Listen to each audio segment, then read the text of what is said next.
বন্ধুগণ, আজ আমি যাচ্ছি বান্দরবান। আজ প্রথমবারের মতো বান্দরবান যাব। শুধু বান্দরবান না, আমি যাব বান্দরবান থেকে প্রায় 20-22 কিলোমিটার দূরে রোয়াংছড়ি উপজেলায়। আর এই বান্দরবান থেকে রোয়াংছড়ি যাওয়ার পথে আমি আপনাদেরকে দেখাবো পাহাড়, বিভিন্ন ধরনের পর্যটন কেন্দ্র। আশা করছি আপনারা সবাই আমার ভিডিওটি দেখবেন, সবাই সঙ্গে থাকবেন। আসলে আমি কিন্তু ভ্রমণের আশায় যাচ্ছি না, আমি যাচ্ছি আমার কাজে। আমি রোয়াংছড়িতে আমাদের কাজ রয়েছে, বান্দরবনে কাজ রয়েছে, এই কাজের জন্য যাচ্ছি। যাওয়ার পথে আপনাদেরকে আমি বান্দরবন এবং রোয়াংছড়ির কিছু অংশ দেখাবো। আশা করছি আপনারা দেখবেন। এটি হচ্ছে বান্দরবনের যাওয়ার রাস্তা। সামনে রয়েছে মেঘলা পর্যটন স্পট। এই স্পটটি বান্দরবান শহর যাওয়ার আগে। বান্দরবান শহর যাওয়ার সময় এখন আপনাদের চোখে পড়বে কৃষ্ণচূড়ার গাছ, ফুলের পসরা সাজিয়ে বসে আছে। এই কৃষ্ণচূড়ার গাছগুলো দেখতে পাচ্ছেন যে কত সুন্দর কৃষ্ণচূড়ার গাছ। এটি আসলে ফোনের থেকে বাস্তবে আরও ভালো লাগবে। এটি হচ্ছে সেই মেঘলা পর্যটন স্পট, যেখানে আপনারা দেখতে পাবেন যে আই লাভ বান্দরবন লেখাটি। এটি হচ্ছে বান্দরবন শহর থেকে মোটামুটি 5-6 কিলোমিটার আগেই এই পর্যটন স্পটটি। এটি পার হয়ে আপনারা যেটা পাবেন, এটি পার হয়ে 2-3 কিলোমিটার পরে পাবেন হচ্ছে নীলাচল পর্যটন স্পট। এখানে আসলে আজকে আমার যাওয়া হবে না। আমি এরপরে যখন যাব আপনাদেরকে অবশ্যই নীলাচল দেখাবো। আমি আগেই বলেছি যে আমি কাজের ফাঁকে এই ভিডিওগুলো করছি। আমি আসলে আমার কাজটাই মুখ্য, কোনো পর্যটন স্পটে যাওয়া আমার মুখ্য কাজ না। তাই আমি পর্যটন ভিতরের কেন্দ্রে যেতে পেলাম না। আমি যেহেতু এর আশেপাশেই থাকি, আমি এরপরে ইনশাল্লাহ আপনাদেরকে এই পর্যটন স্পটগুলো দেখাবো। বলে রাখি, রোয়াংছড়ি কিন্তু অনেক ভিতরে, এখানে যাওয়াটাও একটু দুর্গম পথে যেতে হবে। দেখতে পাচ্ছেন মেঘলা পর্যটন কেন্দ্রের নিচের অংশ। আসলে রাস্তা দিয়ে যাওয়ার সময় এরকম অনেক পর্যটন স্পট, অনেক সুন্দর পাহাড়, উঁচু নিচু পাহাড় আপনার চোখে পড়বে, যেগুলো আপনাদের মনকে দোলা দিবে, মনকে বিমোহিত করবে। দেখতে পাচ্ছেন যে কৃষ্ণচূড়ার তার সৌন্দর্যের পসরা সাজিয়ে বসেছে একদম বান্দরবান শহরে ঢোকার আগে। পাশে বেইলি ব্রিজ, এই আসলে শহরে ঢোকার রাস্তা দেখতে পাচ্ছেন। আমরা কিছুক্ষণের মধ্যেই বান্দরবান শহরের ভিতরে প্রবেশ করব। শহরটি আজকে আমাদেরকে দেখানো সম্ভব হবে না, আর যদি আমরা দূরে যাব আমাদেরকে আবার ফিরতে হবে, সেজন্য আসলে শহরটি দেখানো সম্ভব হবে না। তবে শহরের ভিতরের কিছু অংশ আপনাদেরকে দেখাবো। দেখতে পাচ্ছেন যে শহরের ভিতরে যে নদীটি রয়েছে, এটা হচ্ছে সেই নদীটি বান্দরবান শহরের ভিতরে। দেখতে পাচ্ছেন যে এই চাঁদের গাড়িগুলো।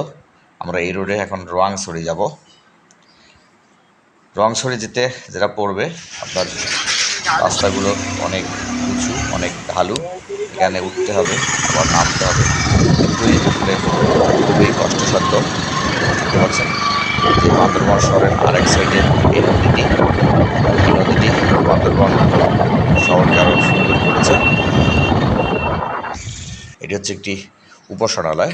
এই উপাসনালয়টি অনেক উপরে, এটি দুই পাশে যাওয়ার জন্য এরকম ওভারব্রিজ করা আছে অনেক উঁচুতে।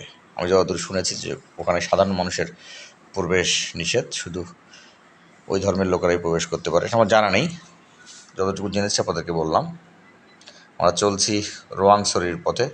রোয়াংছড়ির পথে আমরা অনেকগুলো ছোট ছোট বেইলি ব্রিজ পাবো।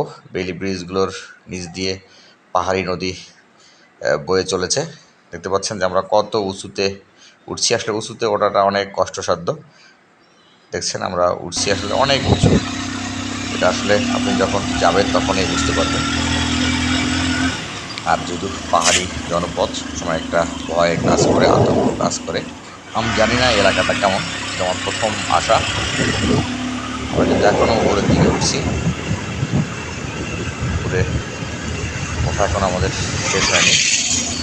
দেখতে পাচ্ছেন যে পাহাড়ি দৃশ্য, অনেক ধরনের গাছ রয়েছে এই পাহাড়ের মাঝে, পাহাড়ের কোল ঘেঁষে। বিশেষ করে আম গাছ রয়েছে, কলা গাছ রয়েছে। এই গাছগুলো বেশি করে রয়েছে এই পাহাড়ের মধ্যে। দর্শক মণ্ডলী, যদি আপনারা সময় পান অবশ্যই আপনারা চেষ্টা করবেন বান্দরবনের এই ভিউগুলো দেখার জন্য। আসলে রোয়াংছড়ি যাওয়ার সময় যেটা পড়বে যে আশেপাশে অনেক ধরনের পাহাড় চোখে পড়বে। দূরে দেখতে পাচ্ছেন যে ওখানে ছোট ঘর করা রয়েছে, ওই ঘরগুলোতে আসলে যদি আমরা থাকতে পারতাম খুব ভালো লাগতো। অত্যন্ত নিরিবিলি এই ঘরগুলো। রাস্তার কাজ চলছে, সামনে যেহেতু বর্ষাকাল, রাস্তা যেন ভেঙে না যায় সেজন্য রাস্তাতে রিপেয়ারিং চলছে। রাস্তাগুলোতে দেখছেন আসলে দূরে যে সমস্ত ঘর রয়েছে ওই ঘরগুলো আসলে একটি মনোমুগ্ধকর, অত্যন্ত ফাঁকা প্রকৃতির মাঝে এই ঘরগুলো, যে ঘরগুলোতে আসলে সময় কাটাতে পারলে যে কারো ভালো লাগার কথা। আমরা কিন্তু এখন নামছি, নামাটাও কিন্তু কষ্টকর। নামার সময় কিন্তু জোর লাগে না, কিন্তু অনেক সাবধানে নামতে হয়। দেখতে পাচ্ছেন রোয়াংছড়ির যাওয়ার পথ। আমরা এখন রোয়াংছড়িতে মোটামুটি পৌঁছে গেছি, তার আগে এই ভিউগুলো। আমরা দূর থেকে নামলাম, এখন আমরা সমতল জায়গা পেয়েছি। এটা হচ্ছে রোয়াংছড়ি। আসলে পাহাড়ি ঘরগুলো অনেক সুন্দর।